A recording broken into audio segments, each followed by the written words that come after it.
Nos piden que representemos gráficamente esta función. Empezamos calculando o estudiando el dominio de la función. El dominio de la función son todos aquellos valores de la x que tienen imagen, que puede tomar la función. Entonces vemos que aquí el dominio va a ser todos los reales. ¿Por qué? Pues muy sencillo. Nosotros cuando aplicamos el logaritmo se lo tenemos que aplicar a algo que sea siempre positivo. Y cuando hacemos la raíz también tiene que ser lo de dentro de la raíz positivo o cero, en este caso positivo para que el logaritmo sea positivo, ¿no? Si estudiamos la expresión que tenemos debajo de la raíz, vemos que siempre es positiva, porque si vemos para qué valores se anula, vemos que no existe ningún valor que se anule, es decir, siempre tendrá el mismo signo. No tiene valor real, ¿no? Entonces, si ponemos un valor cualquiera dentro del x cuadrado más 1, vemos que siempre va a salir positivo, porque un cuadrado más un 1 siempre nos da positivo. O sea, que aquí está claro que el dominio son todos los reales. Luego estudiamos las simetrías. Para estudiar la simetría, deberemos de cambiar la x por menos x y ver qué ocurre con la función. Si da el mismo valor, si cambia de signo o si da otra distinta. Si cambiamos x por menos x, pues la función sería el logaritmo de la raíz cuadrada de menos x, de donde ponía x pongo menos x, más 1. ¿Y qué observamos? Pues observamos que queda lo mismo, porque el logaritmo de, como el cuadrado de una base negativa es positivo, queda lo mismo. De manera que esto es otra vez f de x. Entonces, si f de menos x es igual a f de x, aquí hay una simetría con respecto al eje y. Vamos a apuntarlo, lo dejamos apuntado ya. Simetría con el eje OY como eje de simetría. ¿Eso qué significa? Pues eso significa que si yo cuando haga el dibujo me tendré que encontrar lo mismo a un lado que al otro del eje Y. Será una figura simétrica, ¿no? Bueno, pues eso es lo que significa la simetría.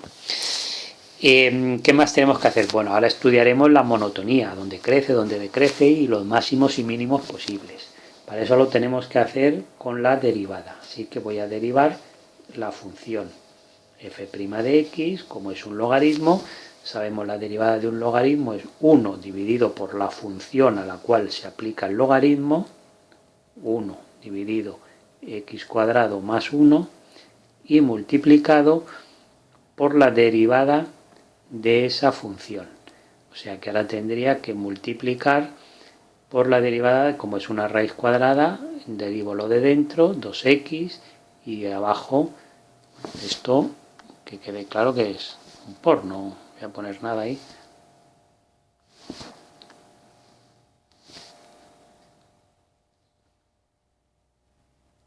Ahí. 2 por la misma raíz. La derivada de un logaritmo, el inverso de la función, por la derivada de la función a la cual se aplica el logaritmo. Ahí podemos simplificar el 2 y el 2, y la raíz, como está al cuadrado, pues lo que nos va a quedar es x dividido por la raíz al cuadrado.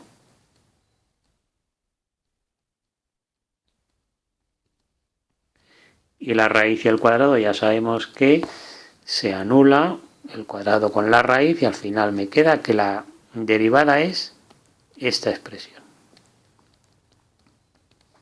Eso es la derivada. Y ahora vamos a estudiar esa derivada, dónde es positiva y dónde es negativa. Y para ello el procedimiento que hacemos es primero ver dónde es cero.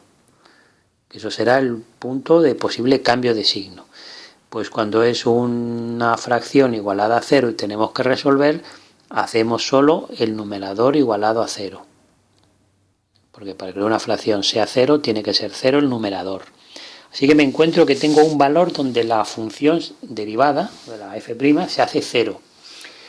¿Y qué hago con esto? Bueno, pues lo que voy a hacer es aquí voy a dejar preparado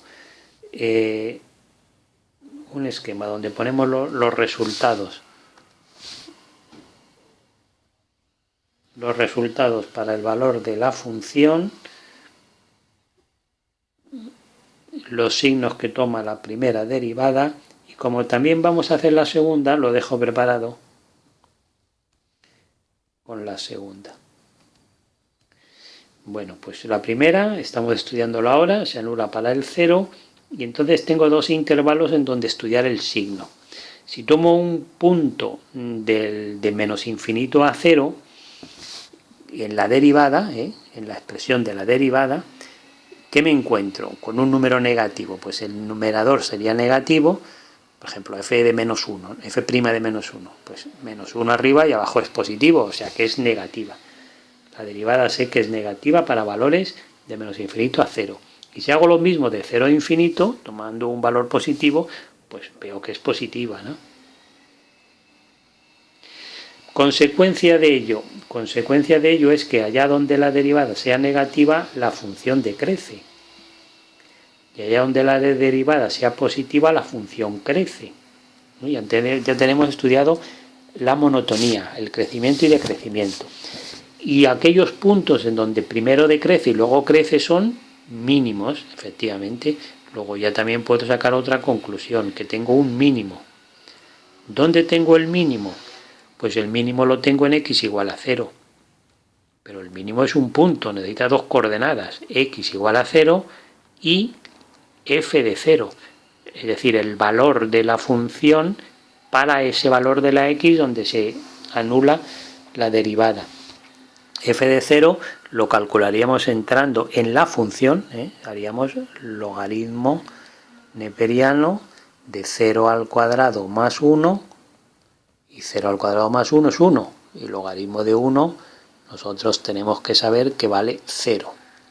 O sea que ya tengo el mínimo. El mínimo lo tengo en la x0 y en la y0. Un mínimo. Esto lo tenemos que tener claro cuando lo representemos. Máximos y mínimos, pues aquí no hay máximos, solo hay un mínimo y la función decrece y crece. Ahora, ¿qué tenemos que hacer? Ver la curvatura, donde es cóncava y donde es convexa, pero eso lo hacemos con la segunda derivada. Así que aquí mismo voy a hacer la segunda derivada de x, de la función, f' segunda de x sería, derivo donde tenía antes la primera derivada. Es decir, derivaría aquí. Aquí voy a derivar. Bueno, pues derivo ahí. Derivada del numerador es 1 por el denominador sin derivar.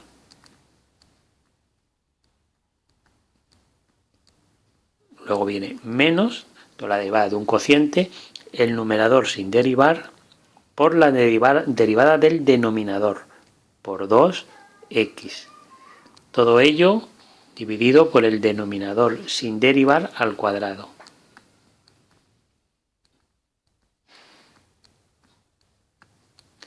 Haciendo operaciones, ¿qué me queda?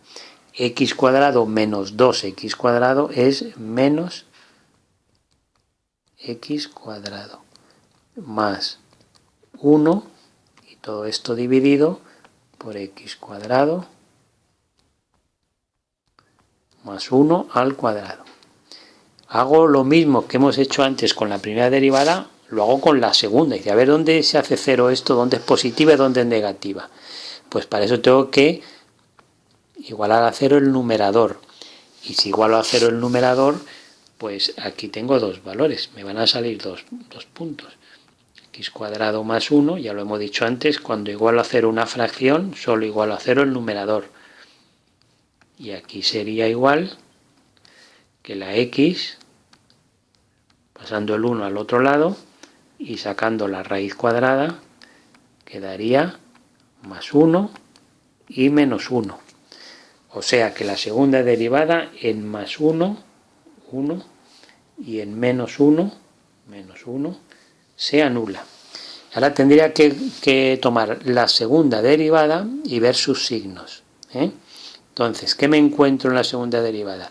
Que si yo pongo un valor que esté a la izquierda de menos 1, o sea, en el intervalo menos infinito menos 1, por ejemplo, menos 2, si lo pongo en la derivada, yo tendré menos 2 en la segunda derivada, quiero decir. Estamos estudiando la segunda derivada. Lo de abajo es positivo, no lo pongo porque es un cuadrado, ¿no? Pues yo me encontraría aquí con que esto es negativo, ¿no? ¿Por qué he puesto el menos 2? Porque es un valor que está de menos infinito a menos 1, ¿no? Y eso me encuentro que es negativo. Por lo tanto, segunda derivada en ese intervalo es negativa. Esto lo podemos borrar. Ahora pongo un valor que esté de menos 1 a 1. Menos 1 a 1, pues el 0, que es más fácil, ¿no? 0 pues está en la segunda derivada, ¿yo qué tendré? Pues tendré 0 al cuadrado de 0, 1 dividido por un valor positivo porque es un cuadrado, pues esto es positivo. Bueno, positivo, mayor que 0. En este intervalo es positivo. Y si hacemos lo mismo con un valor que esté en el siguiente intervalo, por ejemplo el 2, pues haríamos lo mismo, exactamente igual, pues que me quedaría, pues me quedaría negativo. O sea que ya lo puedo poner. ¿Consecuencia de que la segunda derivada sea positiva o negativa? Pues la consecuencia es, como en la derivada primera era que si crecía o decrecía, pues en la segunda derivada es si es cóncava o si es convexa. O sea que hasta menos 1, de menos infinito a menos 1, negativa, por lo tanto la función es convexa. De menos 1 a más 1 es positiva, pues la función es cóncava. Y de 1 en adelante vuelve a ser negativa, pues es convexa. Por lo tanto ya tengo estudiada la concavidad, la convexidad, el crecimiento y del crecimiento. Y los mínimos y los máximos. Ahora tengo que estudiar una cosa. Si hay un cambio de concavidad a convexidad, lo que hay es un punto de inflexión. Por lo tanto, yo tenía punto de inflexión, punto de inflexión,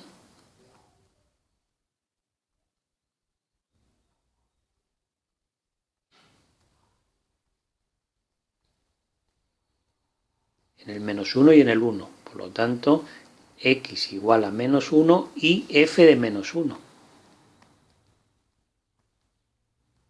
Que ya sabéis que hay que sustituir en la función. Eso era logaritmo de la raíz cuadrada de menos 1 al cuadrado más 1. Bueno, pues el logaritmo de la raíz de 2.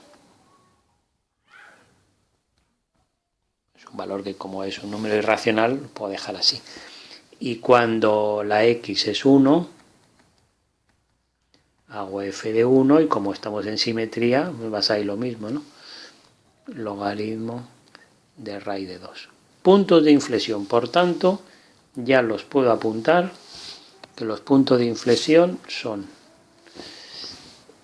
el 1, logaritmo neperiano de raíz de 2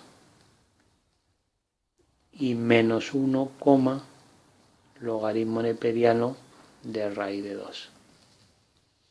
Porque el logaritmo de 1 y 1 son 2, raíz de 2. Bueno, pues ahora solo nos queda dibujarla. Primero pongo el mínimo, que era el 0, 0, así que tendré más o menos la función así. Luego era creciente, pero en el 1, menos 1, en el menos 1 y en el 1 teníamos los puntos de inflexión, era cóncava. Bueno, el logaritmo raíz de 2 se hace con la calculadora, 0, algo, eso va a salir un número, no va a ser muy grande. Entonces tendríamos, el dibujo vendría a ser algo así. Vamos a hacerlo.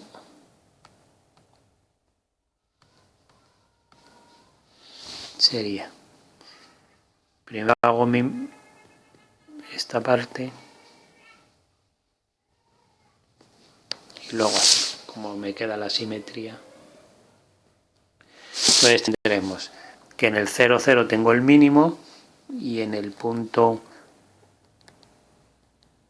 1, aproximadamente, ¿no? Menos 1, y aquí estaría el valor logaritmo raíz de 2, ¿no? En estos puntos tendríamos nuestro mínimo, esto sería el mínimo, lo pongo ahí en rojo, y aquí estaríamos los puntos de inflexión. Puntos en donde, recordáis, la curvatura era cóncava, luego convexa, ¿no? Entonces, y luego era simétrica. Aquí ya nos encaja todas las cosas que hemos ido estudiando, pues aparecen en el dibujo. Es un ejemplo de representación gráfica de función logarítmica.